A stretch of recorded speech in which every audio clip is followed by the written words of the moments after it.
बिपरजॉय समंदरी शदीद तुगयानी मूसलाधार बारिशां ते तेज़ हवावां से जावल जाती ते खारो जहान नूं खतरा। समंदरी तूफान बिपरजॉय दे असरात गहरे होंदे जा रहे ने। सिंध दे जिला सजावल दे साहिली इलाके शाह बंदर इस समंदरी शदीद तुगयानी है। मूसलाधार बारिश ते तेज़ हवावां चलन तो कच्चे मकानात दी छत्तां उड़ गईयां। इंतजामिया दी जानिब तो शाह बंदर दे दही इलाके तकरीबन खाली कराए जा चुके ने। महकमे मौसमियात दी जानिब तो सजावल लई अज रात 10 तो 12 बजे दा वक्त खतरनाक करार दिता गया है। बिपरजॉय जाती खारू छान ते शाह बंदर दे इलाके खतरे दी जद च ने। बदीन ते ठट्ठा दे साहिली बस्तियां च भी तेज़ हवावां चल रही ने। तेज़ हवावां तो हाई ट्रांसमिशन लाइन दे पोल गिर गए ने, जिस दे मुख्तलिफ इलाकों च बिजली की फराहमी मुअत्तल हो गई है। कैटी बंदर तो भी मौसम तब्दील हो गया है तो उत्थे हल्की बारिश शुरू हो गई है।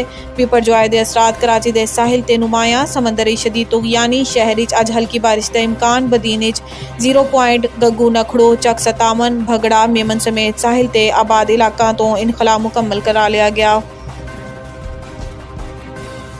रूस तो आने वाला तेल आलमी मंडी के मुकाबले $15 सस्ता होएगा। रावलपिंडी इस्लामाबाद के तरक्याती मनसूबा के इफ्तिताही तकरीब तो खिताब विच वज़ीर आज़म शहबाज शरीफ ने किया है कि गुज़िश्ता हुकूमत ने झूठ ते प्रोपेगेंडे च कौम का वक्त ज़ाया किया।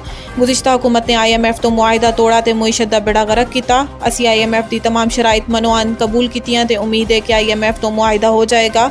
इन्होंने कहा है कि इन्हों दे बंद किए गए तरक्याती मनसूबे आज तकमील नूं पहुँच रहे हैं। साइफर इंपोर्टेड हुकूमत का झूठ हकायक ने दफन कर दिता। चेयरमैन PTI कहते सी कि रूस तो तिजारत ते अमरीका ने इन्हों की हुकूमत हटवाई। इन्होंने रूस तो दुमड़ी की चीज़ नहीं खरीदी। रूस तो तेल की खरीदारी के मामलात असी तय किए। रूस तो आने वाला तेल आलमी मंडी के मुकाबले $15 सस्ता होएगा। IMF नूं बजट विच इखराजात ते टैक्सिस ते तशवीश है। वज़ीर मुमलिकत बराए खजाना इस्लामाबाद मीडिया नाल गुफ्तगू करते हुए आयशा गोस पाशा ने कहा है कि IMF ने बहुत सी चीज़ों ते सवाल उठाए ने, जिते ते इसाकदार ने IMF mission chief Nathan Porter दे नाल वर्चुअल गलबात की। इन्होंने कहा है कि IMF ने बजट के हवाले तो बाज़ चीज़ों ते वजाहत मंगी है। IMF नूं इखराजात ते टैक्सां दे मामले ते तशवीश है।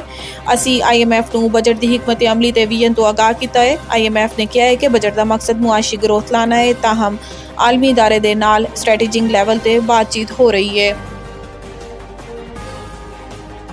सोशल मीडिया एक्टिविस्ट आदिल राजा की बरतानिया गिरफ्तारी की इतलात फौरी तौर पर वाज़े नहीं हो सका कि बरतानवी हुकाम ने किन वजूहात से आदिल राजा को हिरासत में लै लिता है। गुज़िश्ता रोज़ यह खबर भी सामने आई सी कि लंदन पुलिस ने इन्हों तलब किया है, ताहम इस हवाले तो मजीद इतलात सामने नहीं आईयां। आदिल राजा के खिलाफ पाकिस्तान इंसदाद दहशतगर्दी की दफात के तहत मुकदमा दर्ज है। आदिल राजा के खिलाफ पाकिस्तान अथॉरिटीज़ ने मुख्तलिफ शिकायत दर्ज कराइया हुई ने।